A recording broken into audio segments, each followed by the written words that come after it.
Morning बच्चों, मेरा नाम अमित कुमार सक्सेना है और मैं 11वीं कक्षा के केमिस्ट्री का कार्बनिक यौगिकों का शोधन एवं विश्लेषण और शुद्धिकरण के संबंध में हम यहाँ पे चर्चा करेंगे। चलिए हम देखते हैं कि इस चीज की जरूरत क्यों पड़ती है। कार्बनिक यौगिकों को जब हम प्राप्त करते हैं तो इसमें कई प्रकार की अशुद्धियां मिली हो सकती हैं और इन अशुद्धियों के साथ में अगर हम काम करते हैं तो हम इनकी संरचना और इनके उपयोग को सही ढंग से नहीं समझ सकते। तो हम इसके उन प्रक्रमों के बारे में जानते हैं जिनसे कि हम इनका शोधन और विश्लेषण कर सकते हैं। तो इसमें कुछ पदों को हमको इस प्रक्रियाओं का पालन करना पड़ता है, जिसमें से कुछ प्रमुख इस प्रकार हैं। पहला, शोधन। कार्बनिक यौगिकों के शोधन के कुछ प्रक्रियाएं हैं, विभिन्न प्रक्रियाएं हैं। ये निर्भर करती हैं कि हम जिन कार्बनिक पदार्थों को लिए हैं वे ठोस है, वो द्रव है, अथवा उनकी प्रॉपर्टीज क्या क्या हैं। तो हम शोधन के प्रक्रम में सबसे पहले जिन प्रक्रियाओं को अपनाते हैं वो है क्रिस्टलन। जैसा कि नाम से स्पष्ट है, क्रिस्टलन में पदार्थ को गर्म करके जब ठंडा किया जाता है तो वो क्रिस्टल अवस्था में प्राप्त हो जाता है। क्रिस्टलन भी के एक से ज्यादा प्रकार हैं जो कि डिपेंड करते हैं कि हमने जो कार्बनिक यौगिक लिया हुआ है वो किस प्रकृति का है। इसमें सबसे पहला है साधारण क्रिस्टलन।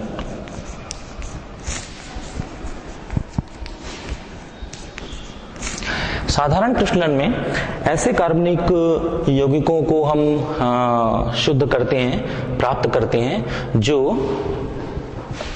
कम से कम 40 डिग्री सेंटीग्रेड पर जो विलेय हो उपयुक्त विलायक में। यहाँ उपयुक्त विलायक का तात्पर्य है कि हमको ऐसे विलायक का चयन करना पड़ता है जिसमें पदार्थ कम ताप पे 40 डिग्री सेंटीग्रेड ताप पे घुलनशील हो।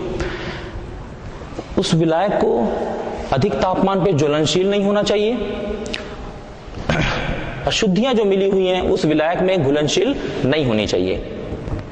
साधारण क्रिस्टलन में हम पदार्थ को जो हम कार्बनिक यौगिक मिला हुआ है हमें, उस कार्बनिक यौगिक का जो मिश्रण है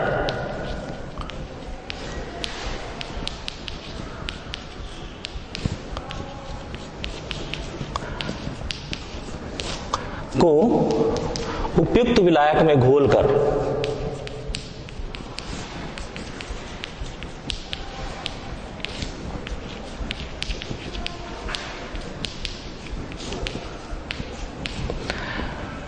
चालीस डिग्री सेंटीग्रेड तापमान में विलय करके ठंडा किया जाता है।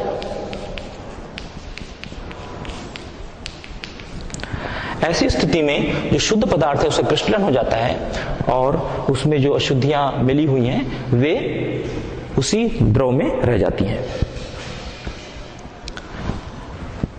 उदाहरण के लिए हम नमक और शक्कर का विलयन लेते हैं।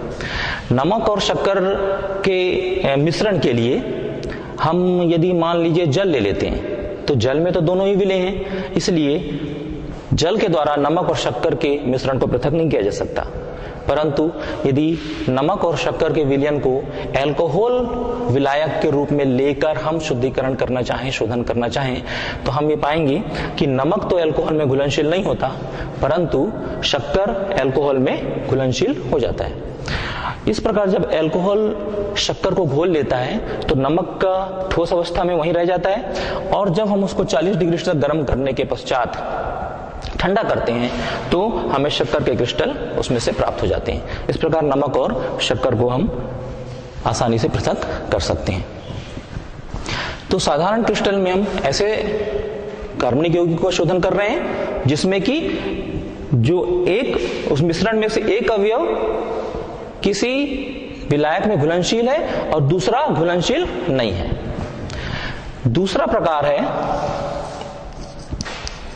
प्रभाजी क्रिस्टलन।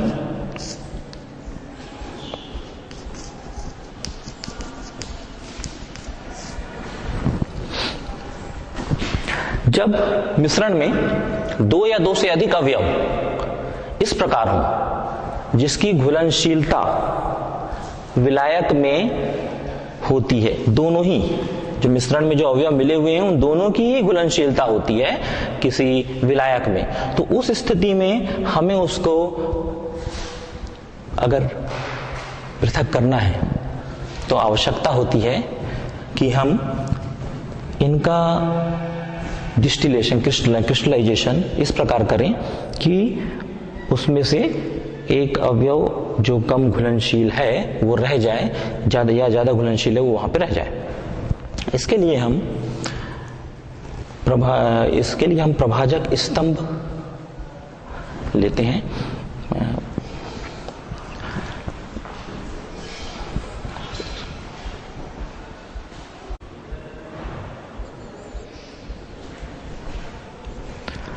प्रभाजी क्रिस्टल में हम ऐसे पदार्थों को पृथक करते हैं जिनकी विलेयता विलायक में समान रूप से रहती है, उसमें थोड़ा अंतर रहता है।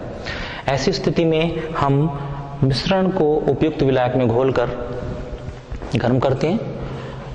क्योंकि दोनों ही अवयव की विलेयता उस विलायक में है, इसलिए जब हम उसे गर्म करके ठंडा करते हैं तो ज्यादा घुलनशील पदार्थ बाद में क्रिस्टलाइज होता है और जो कम घुलनशील पदार्थ है वो जल्दी क्रिस्टलाइज हो जाता है, जल्दी क्रिस्टलन होता है।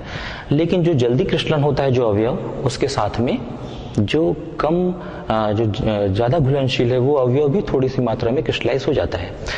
इस प्रकार हम देखते हैं कि अगर आ और बा 2 पदार्थ किसी विलायक में घुलनशील हैं तो आ के क्रिस्टलाइज होने के साथ में बाकी भी कुछ मात्रा उसमें आ जाती है। परंतु ये प्रक्रिया हम बार बार दोहराते हैं तो अंततः धीरे धीरे आ के पदार्थ में बाकी मात्रा धीरे धीरे घटती जाती है और इस प्रकार किसी यौगिक में उपस्थित अवयव आ और बा दोनों ही पृथक हो जाते हैं। तो इस प्रकार से क्रिस्टलन, साधारण और प्रभाजी क्रिस्टलन हम इसकी सहायता से ठोस को विलायक में घोलकर पृथक कर सकते हैं। अब हम शोधन की दूसरी प्रक्रिया में आते हैं।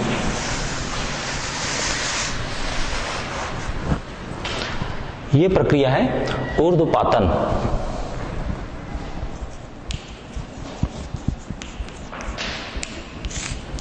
ऊर्ध्वपातन एक ऐसी प्रक्रिया है जिसमें किसी ठोस को गर्म करके सीधे वाष्प में बदला जाता है।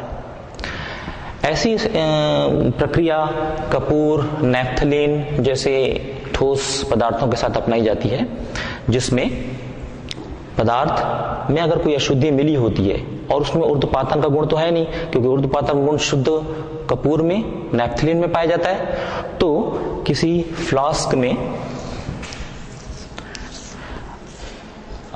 मिश्रण को गर्म करते हैं। अशुद्ध मिश्रण हमने जो कार्बनिक पदार्थ का लिया हुआ है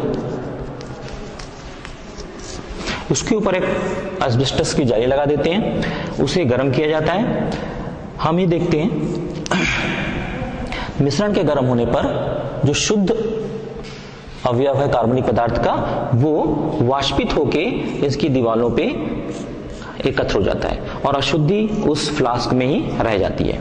तो इस तरीके से ऊर्ध्वपातन के द्वारा ऐसे कार्बनिक यौगिक को शुद्ध किया जा सकता है जिसमें ऊर्ध्वपातन यानी सब्लिमेशन का गुण होता है। इसके बाद हम तीसरी प्रक्रिया में आते हैं।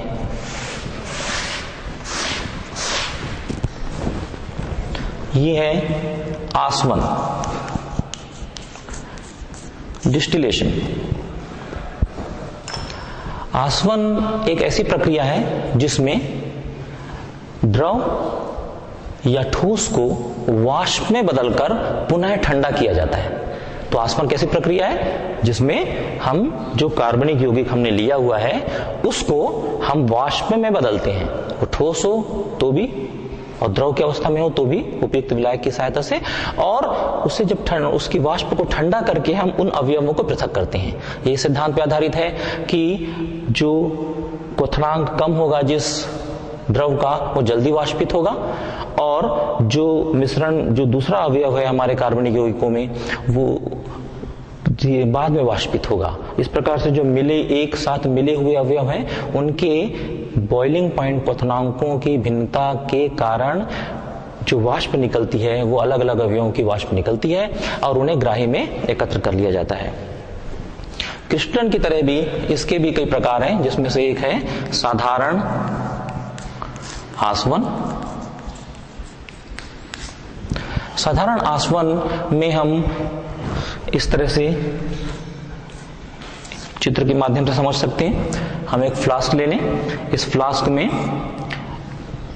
पदार्थ ले लेते हैं, कार्बनिक पदार्थ, और जिसको कि हम मिश्रण को कार्बनिक पदार्थ को घोल लेते हैं विलायक में। इसे गर्म किया जाता है। इसमें यदि अवाष्पशील अशुद्धियां मिली हुई हों,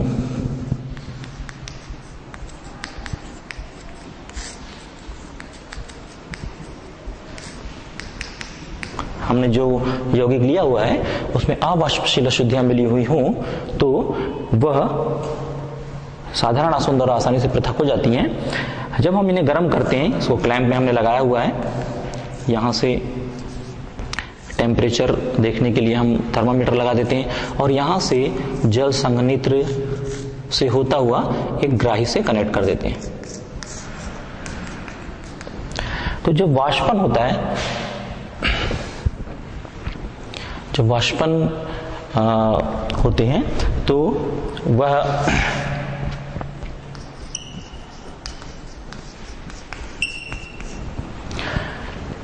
वाष्प जल संघनित्र के द्वारा ठंडी हो जाती है और यहां पर एकत्र हो जाती है।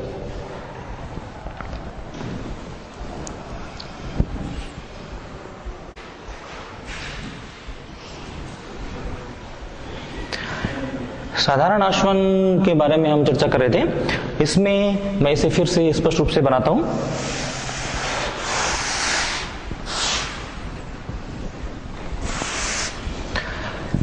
ये क्लैंप है एक, इस क्लैंप में हम फ्लास्क को जोड़ते हैं, राउंड बॉटम फ्लास्क। इस फ्लास्क में जिस अवयव को पृथक करना है, कार्बनिक यौगिकों को पृथक करना है, उनके अवयवों को पृथक करना है, उस मिश्रण को हम लेते हैं।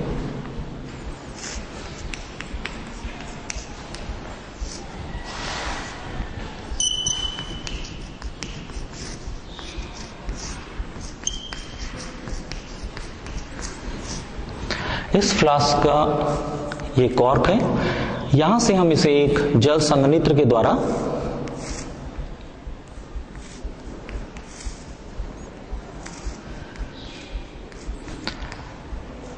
एक ग्राही से कनेक्ट कर देते हैं।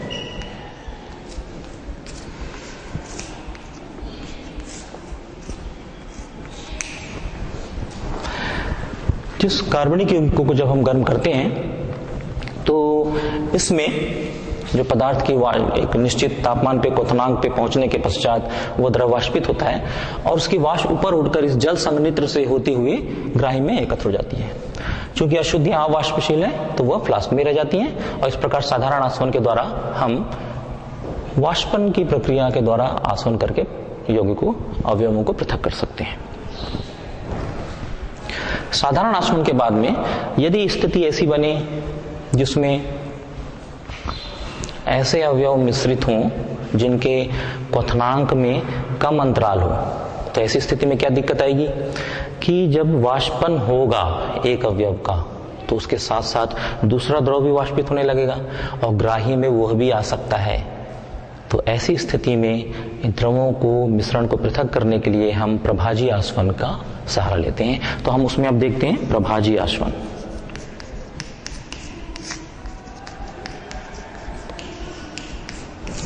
प्रभाजी आसवन तब किया जाता है जब कार्बनिक यौगिकों के मिश्रण में अवयवों के क्वथनांक में अंतर कम हो। जैसे मेथिल एल्कोहल और एसीटोन का उदाहरण हम ले सकते हैं। इसमें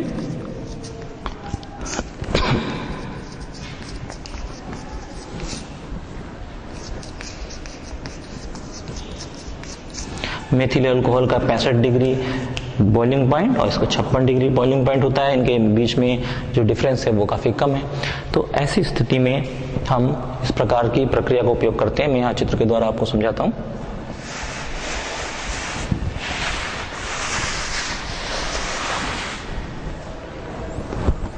प्रभाजी आसन में ठीक उसी प्रकार से हम उपकरण लेते हैं। ये एक राउंड बॉटम फ्लास्क है। राउंड बॉटम फ्लास्क में हम कार्बनिक पदार्थ का मिश्रण लेते हैं, लेकिन इसमें हम प्रभाजी स्तंभ लगाते हैं।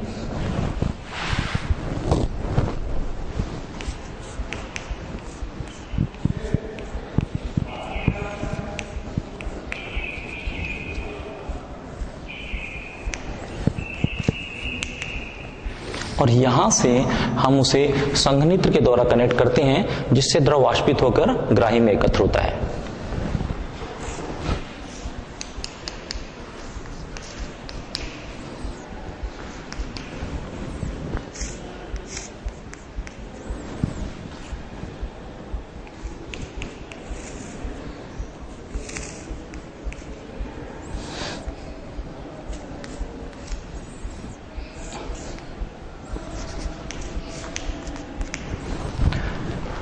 प्रभाजी आसन में जब हम कार्बनिक यौगिकों को गर्म करते हैं तो जिसका जो यौगिक का क्वथनांक कम होता है उसकी वाष्प ऊपर उठना प्रारंभ हो जाती है।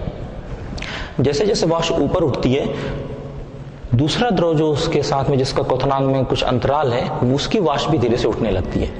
इस प्रकार से कम क्वथनांक वाला द्रव तो ऊपर उठता है, लेकिन साथ में कुछ मात्रा में उससे थोड़ा अधिक क्वथनांक वाले द्रव की वाष्प भी ऊपर आने लगती है।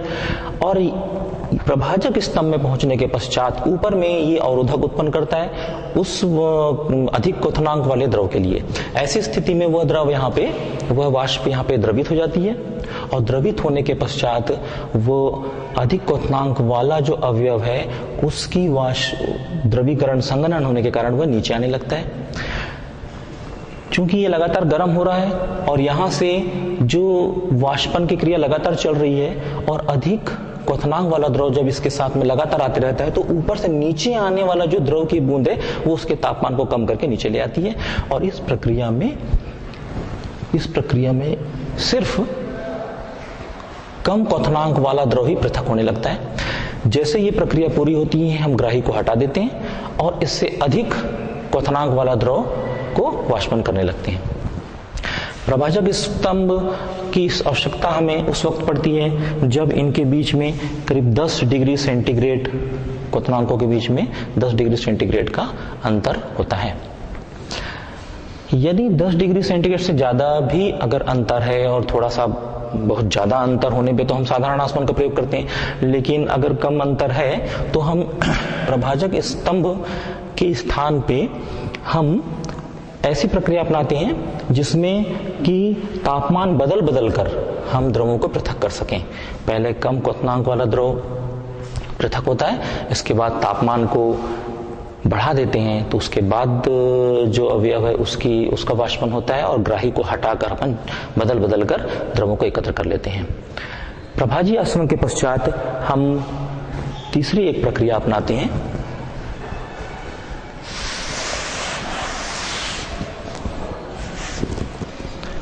भाप आसवन।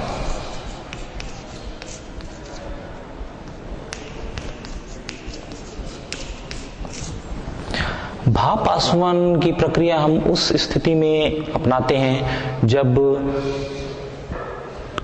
जो मिश्रण कार्बनिक यौगिकों का मिश्रण हमने लिया है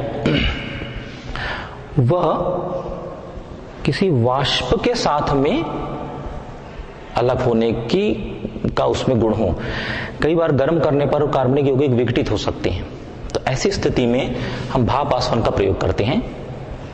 भाप आसवन के लिए एक और इसी एपरेटस में हम एक भाप उत्पादक फ्लास्क जोड़ते हैं।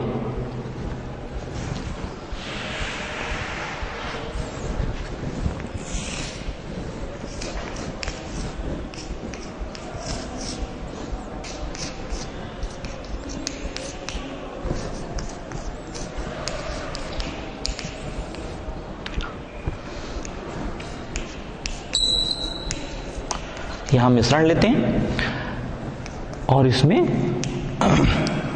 जल मिला देते हैं। यहां भी कार्बनिक यौगिकों का मिश्रण है। इस वक्त मैं इस चित्र का प्रयोग भाप आसवन विधि के लिए कर रहा हूं। इस भाप आसवन की विधि में ये जो हमने भाप उत्पादक फ्लास्क लिया हुआ है, इसी हम इस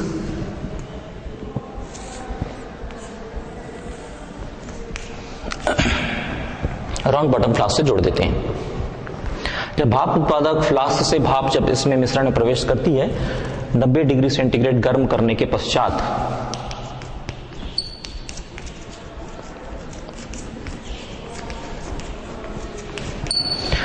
तो ये भाप अपने साथ कार्बनिक यौगिकों के मिश्रण में से उस अवयव को भी ग्रहण कर लेती है और वह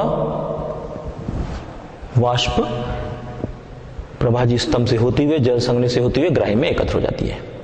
ये स्थिति तब हम करते हैं जब तापमान बढ़ाने पर कार्बनिक यौगिक विघटित हो जाते हैं, तो उससे रोकने के लिए वाष्प के माध्यम से वो अवयव जो है ऊपर उठते हैं और उस तरह से उनका आसवन करके उन्हें पृथक किया जा सकता है। कई बार हमें ऐसे कार्बनिक यौगिक प्राप्त होते हैं, उन्हें पृथक करना होता है, जिन्हें अगर हम अधिक दाब पे या साधारण वायुमंडलीय दाब पे भी गर्म करें तो वह विघटित हो जाते हैं। कार्बनिक यौगिक अगर विघटित हो जाएंगे तो हमको उस मूल रूप में प्राप्त नहीं हो पाएंगे। उन्हें मूल रूप में प्राप्त करने के लिए आवश्यक है कि हम इस तरह से उन्हें पृथक करें जिससे कि वो अपने अवयवों में विघटित भी ना हो। अवयव में विघटित होने का मतलब है कि वो कार्बनिक यौगिक मूलतः मूल रूप में ना रह पाना। ऐसी स्थिति में हमें कम दाब पर आसवन करना होता है। आसवन के एक प्रकार में है कम दाब पर आसवन।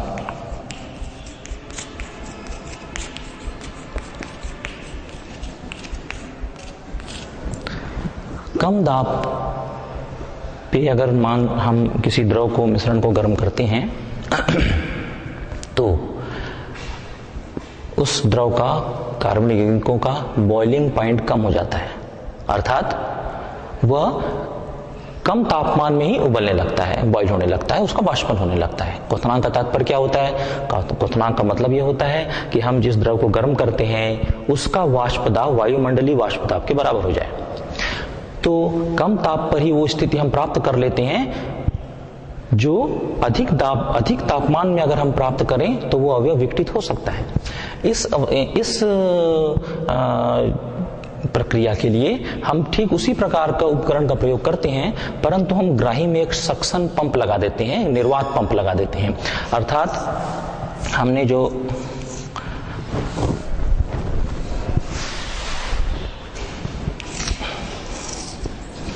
ये फ्लास्क लिया हुआ है,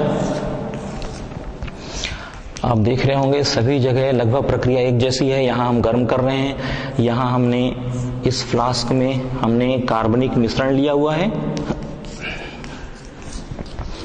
जिसमें एक से अधिक यौगिक, उस कार्बनिक यौगिकों में एक से अधिक अवयव मिले हुए हैं।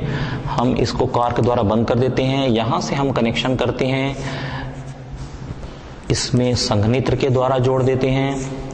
इस संघनित्र से होती हुए हम ग्राही में इकट्ठा करते हैं द्रव को जहां हमें प्राप्त करना है, लेकिन कम दाब की स्थिति उत्पन्न करने के लिए हमें इसमें से एक सक्शन पंप, एक निर्वात पंप लगाना पड़ता है।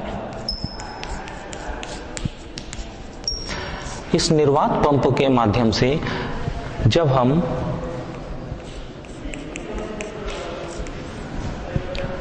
इसका वायुमंडलीय दाब कम करते हैं, उस स्थिति में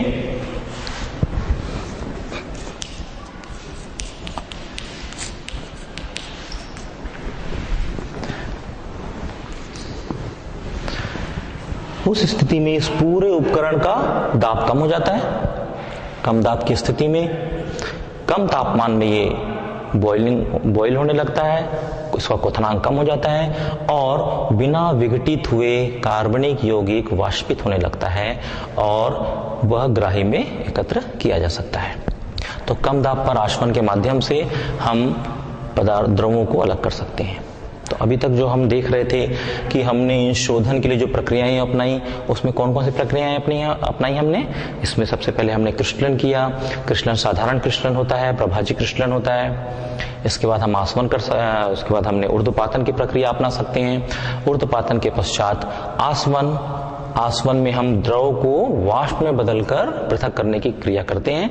और हम यहाँ पे देख रहे हैं कि आसवन कई प्रकार के हो सकते हैं। वो डिपेंड करता है कि हमें जो कार्बनिक यौगिक मिला हुआ है उसमें कैसी क्वालिटीज हैं, किस तरह से हम उसको पृथक कर सकते हैं, क्योंकि एक ही प्रक्रिया सभी कार्बनिक यौगिकों के लिए नहीं अपनाई जा सकती। तो एक तो साधारण आसवन था। इसके पश्चात यदि उन द्रवों में क्वथनांकों में कम अंतराल है तो हम प्रभाजी आसवन करते हैं। जब हम देखते हैं कि भाप के माध्यम से द्रव के उस अवयवों को अलग किया जा सकता है तो भाप आसवन किया जाता है। कई बार कुछ द्रव ऐसे होते हैं जो अधिक तापमान पे विघटित हो सकते हैं, तो उनको बॉईल करना होता है कम तापमान पे।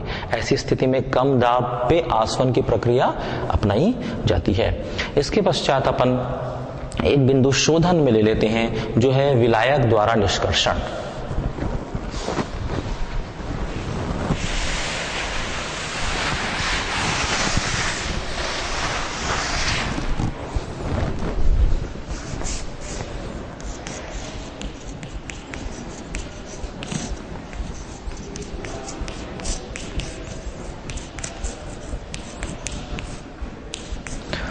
विलायक द्वारा निष्कर्षण। विलायक द्वारा निष्कर्षण की प्रक्रिया तब हम करते हैं जब किसी कार्बनिक मिश्रण की विलेयता जल में भी हो तथा अध्रुवी विलायक अर्थात कार्बनिक विलायकों में भी हो।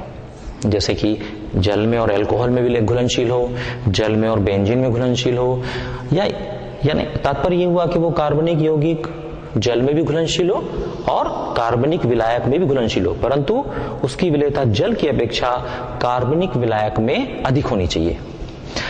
जब हम कार्बनिक मिश्रण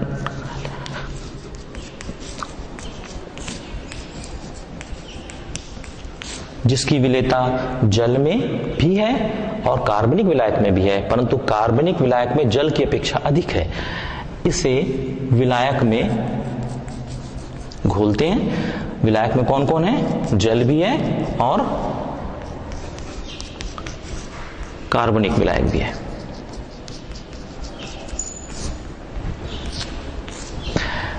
जब हम उसको शेक करते हैं तो मिश्रण कार्बनिक विलायक में भी घुलनशील है, जल में भी है, परंतु हमने जैसा कहा कि कार्बनिक विलायक में वो ज्यादा घुलनशील है, तो वह कार्बनिक मिश्रण में से कार्बनिक विलायक में उस पदार्थ की मात्रा ज्यादा मात्रा में आ जाती है और जल में अपेक्षाकृत कम आ जाती है। मैं यहाँ पे एक चीज बात कहना चाहूंगा कि मिश्रण में जो हमने अवयव लिया हुआ है, मान लीजिए वो ए और बी है, तो उसमें से एक पदार्थ की विलेयता कार्बनिक विलायक में ज्यादा हो और दूसरे की कार्बनिक विलायक में कम हो। ऐसी स्थिति में मान लीजिए ए जल में ही घुलनशील रह जाएगा अधिक मात्रा में, परंतु कार्बनिक विलायक में बी की मात्रा ज्यादा आएगी और ए की मात्रा कुछ ए जल में घुलनशील रहेगा और बी जो है वो कार्बनिक विलायक में। इसे हम तो वो अलग अलग परत बना लेते हैं। कार्बनिक विलायक जल में तो घुलते नहीं, इसलिए वो एक अलग परत बना लेते हैं और हम उनको एक इस उपकरण में विभेदी निष्कर्षण के लिए हम एक उपकरण लेते हैं। यहां से उन्हें एक टोटी लगी हुई होती है। जब हम उसे इसमें घोलते हैं तो हम स्पष्ट रूप से दो लेयर देखते हैं, एक कार्बनिक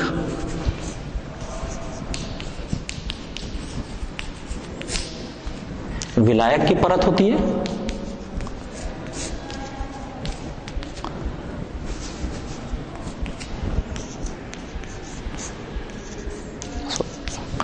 कार्बनिक विलायक की परत होती है और दूसरा जल में बनी परत होती है।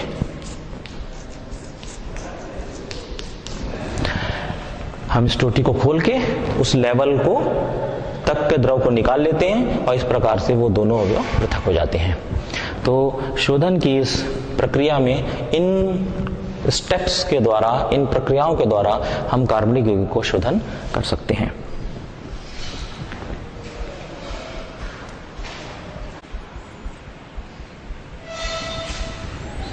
कार्बनिक मिश्रणों के पृथक्करण की जो विधि हमने देखी उसमें एक आधुनिक विधि है जिसे हम क्रोमेटोग्राफी कहते हैं। तो अब हम कुछ बातें क्रोमेटोग्राफी के विषय में समझते हैं।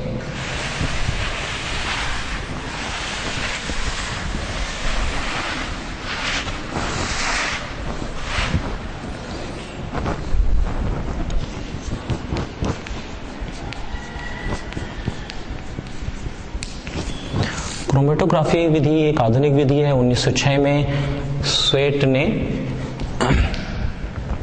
इसे लाया था और इसके पश्चात इसमें कुछ संशोधन हुए, कुछ काम हुए।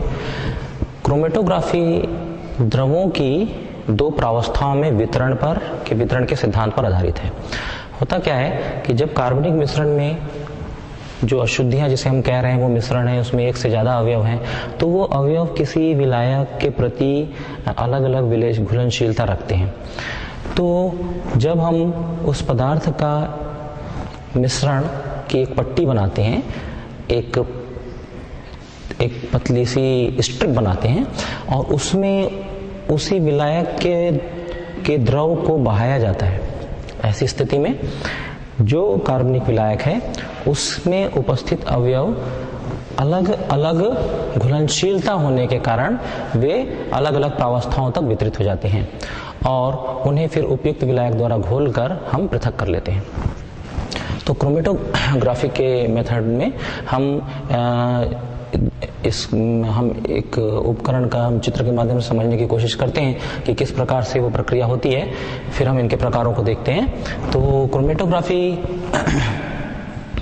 में हम एक ब्यूरेट के समान रचना होती है। इस ब्यूरेट के समान रचना में हम पदार्थ को एक एल्यूमिना या जिप्सम जैसा कोई पदार्थ लेकर जो विलायक हम लेने वाले हैं उसी का एक पेस्ट बनाते हैं।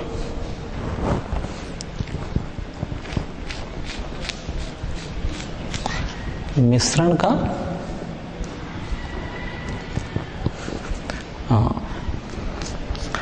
ये एक अधिशोषण स्ट्रिप बनाना है। ये अधिशोषण की एक पट्टी हम बना रहे हैं। तो पहली प्रक्रिया होती है अधिशोषण की पट्टी बनाना। तो इसमें हम ध्यान रखते हैं हम जो लेप लगा रहे हैं वो जिस विलायक का इस्तेमाल हम उस कार्बनिक यौगिकों को घोलने में करने वाले हैं उसी का जिप्सम या एल्यूमिना के द्वारा एक पेस्ट बनाते हैं। उस पेस्ट को इस पे लगा दिया जाता है। इसके पश्चात इसमें ऊपर से हम जो पदार्थ है कार्बनिक पदार्थ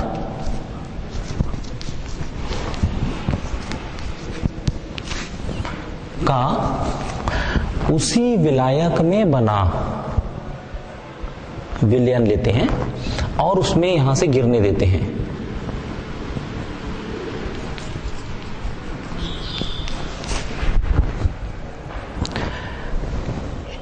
तो अगर मान लीजिए वो कार्बनिक पदार्थ में ए, बी और सी यह तीन अवयव मिले हुए हैं और उसका हमने उसी विलायक में घोला हुआ है जिस विलायक का एल्यूमिना, जिप्सम इत्यादि के द्वारा हमने ये स्ट्रिप बनाई हुई है।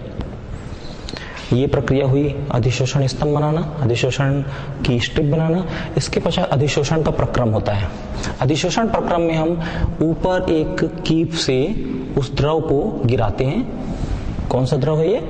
कार्बनिक यौगिक का उसी विलायक में बना विलयन जिससे हमने इस स्ट्रिप को बनाया हुआ है, इस परत को बनाया हुआ है, अधिशोषण परत को बनाया हुआ है।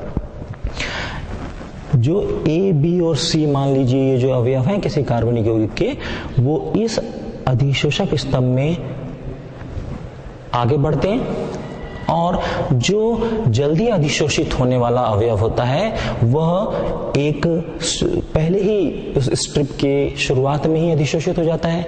जो उससे ज्यादा आगे अधिशोषित होने वाला, जो थोड़ा सा कम अधिशोषित होता है, वो थोड़ा और आगे जाकर स्थित होता है और सबसे कम अधिशोषित होने वाला जो अवयव है सबसे अंत में जाकर अधिशोषित हो जाता है। तो इस प्रकार उस पे उस स्ट्रिप पे तीनों अवयव अलग अलग प्रावस्थाओं में वितरित हो जाते हैं। हम जो प्रावस्थाएं हैं उन प्रावस्थाओं के बारे में मैं स्पष्ट कर दूं कि ये दो प्रकार की होती हैं। एक गतिशील प्रावस्था जिसे हम चल प्रावस्था भी कहते हैं, और दूसरी स्थिर प्रावस्था जिसे हम अचल प्रावस्था भी कहते हैं। तो चल प्रावस्था ठोस, अधिशोषण प्रक्रम में चल प्रावस्था ठोस की होती है और गतिशील प्रावस्था द्रव की होती है। जैसे कि हमने जो इसका जो पेस्ट बनाया था वो ठोस हो गया और वो स्थिर प्रावस्था हो गया। इस पे हमने ये जो द्रव प्रवाहित हो रहा है ये द्रव गतिशील प्रावस्था हो जाता है, और इसके द्वारा ये तीनों ही हिस्से अलग अलग हिस्सों में अधिशोषित हो जाते हैं। इस प्रक्रिया के पश्चात इसमें एक उपयुक्त वाहक द्रव बहाया जाता है।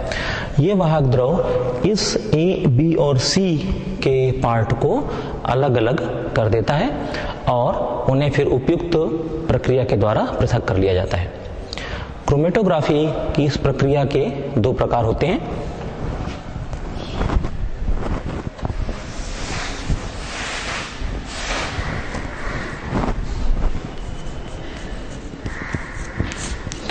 पहला अधिशोषण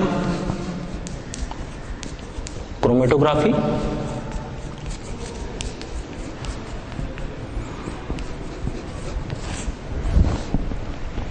अधिशोषण क्रोमेटोग्राफी में दो प्रकार होते हैं, जिसमें एक है स्तंभ क्रोमेटोग्राफी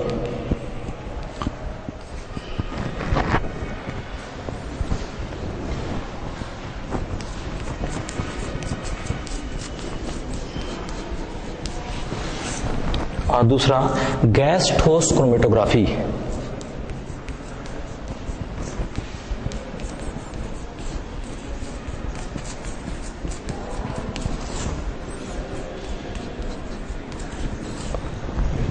स्तंभ क्रोमेटोग्राफी को इस प्रक्रिया के द्वारा यहां पर अभी एक्सप्लेन किया गया।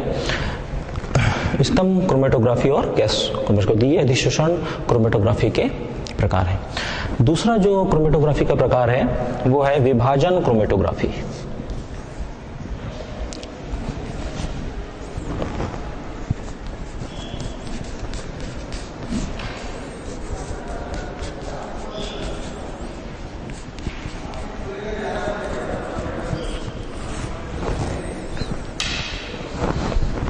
विभाजन क्रोमेटोग्राफी में आते हैं पेपर क्रोमेटोग्राफी,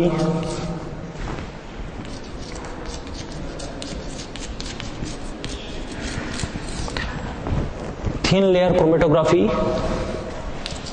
TLC एवं गैस द्रव क्रोमेटोग्राफी।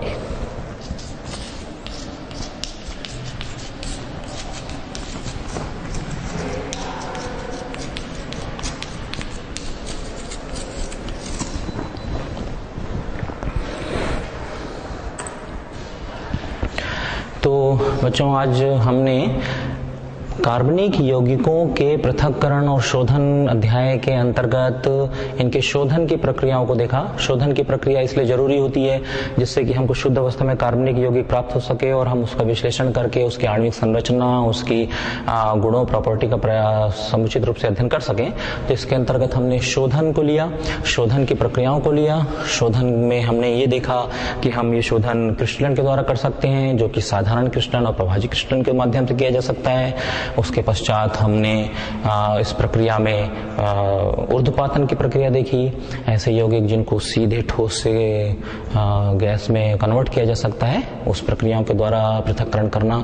इसके पश्चात हमने आसवन की विधि देखी, जिसमें हम उसको वाष्प में बदल के द्रव को उसको वाष्पन करके हम उसको पृथक करते हैं। उसमें साधारण आसवन था, अगर क्वथनांकों में कम अंतराल है तो प्रभाजी आसवन था। फिर भाप आसवन विधि का प्रयोग हमने किया। इसके पश्चात हम कम दाब आसवन विधि हमने देखा। कम दाब आसवन कहाँ होता है? जहां पर अधिक तापमान पे वाष्पन करने पर उनमें विघटन ना हो जाए कार्बनिक यौगिकों में, वहां पे हम कम दाब आसवन की विधि का प्रयोग करते हैं। इसके पश्चात में यदि कोई यौगिक ऐसे हैं जिनकी जल में भी लेता है और कार्बनिक विलायक में भी लेता है, परंतु वे दोनों परस्पर जल और जो विलायक हम ले रहे हैं कार्बनिक विलायक वो परस्पर अमिश्रणीय होनी चाहिए। ऐसी स्थिति में हम विलायक द्वारा निष्कर्षण विधि को लेते हैं, जिसमें जल में भी कुछ पदार्थ घुल जाते हैं और कुछ कार्बनिक विलायक में भी घुल जाते हैं और उनकी अलग अलग परत बन जाती है, जिसको कि हम उपकरण के माध्यम से पृथक कर सकते हैं। और अंत में एक आधुनिक विधि जिसका परिचय हम अभी ले रहे थे वो थी क्रोमेटोग्राफी विधि, जिसमें हम ये सिद्धांत पर आधारित थी कि द्रवों का वितरण विभिन्न प्रावस्थाओं में भिन्न भिन्न होता है। ऐसे में हम एक अधिशोषण स्तंभ में एक लेयर, एक एल्यूमिना या जिप्सम की विलायक, उपयुक्त विलायक में बने एक लेयर लेते हैं और उसी विलायक में उस पदार्थ को घोलकर उसे ड्रॉप बाय ड्रॉप गिराया जाए तो वो अलग अलग प्रावस्थाओं में वितरित हो जाता है। फिर एक इल्यूएंट, एक द्रव को बहाया जाता है जिसके माध्यम से वो पदार्थ अलग अलग हिस्सों में वो उनके साथ में घुलनशील हो जाते हैं, वितरित हो जाते हैं। यदि वो रंगीन होते हैं तो उन्हें पृथक करना और आसान होता है, वरना किसी सूचक के माध्यम से उसको रंगीन करके पृथक कर लिया जाता है और इस विधि के द्वारा हम कार्बनिक यौगिकों को शोधन करते हैं।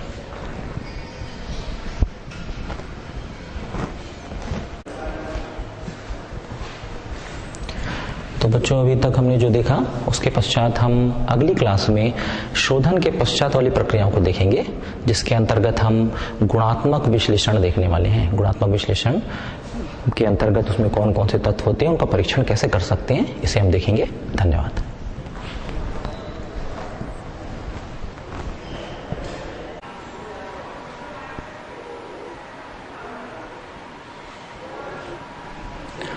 बच्चों, कार्बनिक यौगिकों के शोधन में क्रिस्टलन विधि के बताते समय एक त्रुटि हो गई थी, जिसको कि हम सुधार कर लेंगे। साधारण क्रिस्टलन विधि में उपयुक्त विलायक के गर्म संतृप्त विलयन के द्वारा पदार्थ को शुद्ध अवस्था में क्रिस्टलन करके प्राप्त किया जाता है। अर्थात उपयुक्त विलायक के गर्म संतृप्त विलयन का क्रिस्टलन करके शुद्ध पदार्थ प्राप्त किया जाता है। त्रुटिवश हमने संतृप्त विलयन की अनिवार्यता का वर्णन उस समय नहीं किया था।